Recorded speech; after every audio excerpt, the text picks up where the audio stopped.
Hello everyone, সবাই কেমন আছেন? আশা করি সকলে ভালো আছেন, সুস্থ আছেন। তো আমি আবারও আরও একটি ব্লগে সবাইকে ওয়েলকাম জানাই।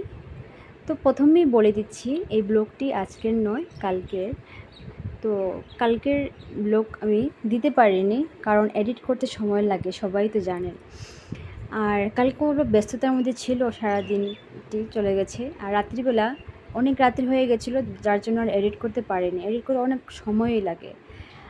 এই কদিন থেকে রাত্রিবেলা এডিট করতে করতে কি হয়েছে, মানে আমার ঘুমটুমও হচ্ছিল না, আর খুব স্ট্রেস পড়ে গেছিলো, একদম ঘুমও হয়নি, অনেক রাত্রি হয়ে যায় ঘুমোতে ঘুমোতে।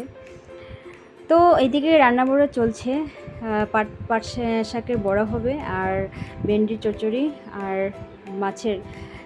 মাছের ঝোল।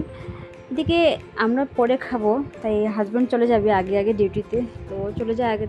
তার জন্য ভাবলাম যে ওকে আগে দুটো বড়া করে দিই, কারণ বড়াগুলি ভাত খেতে বসার আগে 15-10 মিনিট আগে যদি করে খাওয়া হয়, তাহলে ভাবি মানে গরম গরম থাকে, খেতে খুব ভালোই লাগে।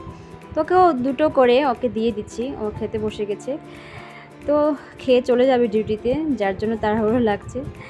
তো ওর খাওয়া দাওয়া শেষ, এখন ডিউটির জন্য রেডি হয়ে গেছে। আর রৌদ্র নেই তেমন, কিন্তু সাংঘাতিক গরম, একদম ব্যবসা গরমের মতো, পুরো ঘেমে। তো ওর রেডি হতে হতে পুরো ঘেমে একাকার। তো আমাকে বাই বাই করে চলে যাচ্ছে। আর যেতে যেতেও আর ওর স্কুটির চাবি ভুলে গিয়েছিল, আমাকে বলল যে চাবিটা দেওয়ার জন্য। তো আমি ওকে দিয়ে দিচ্ছি চাবি, আর ও এদিকে ওর জুতো পরে নেবে। তো চলে যাবে ডিউটিতে এখন। আর এইদিকে আমি দেখছিলাম যে এত সুন্দর ওয়েদার করছিল, অল্প অল্প হাওয়াও আছে। আর তারপর এই ব্যালকনি থেকে প্রায় আমি দেখি, সবাইকে আগেই দেখিয়েছিলাম আমার আগের কয়েকটি ভিডিওতে। তো এত সুন্দর পাহাড়ের মধ্যে যেমন লাগছিল যে কুয়াশা, মানে মেঘালয়ের সাইডের এই দিক দিয়েই হবে। খুব সুন্দর, ব্যালকনিতে পুরো দেখা যাচ্ছে যে হয়তো বৃষ্টি দিচ্ছিল। তো আমার হাজব্যান্ড চলে যাচ্ছে, আর আমি ওর বার্থডে আজকে, যার জন্য আমি কেক রেডি করছি।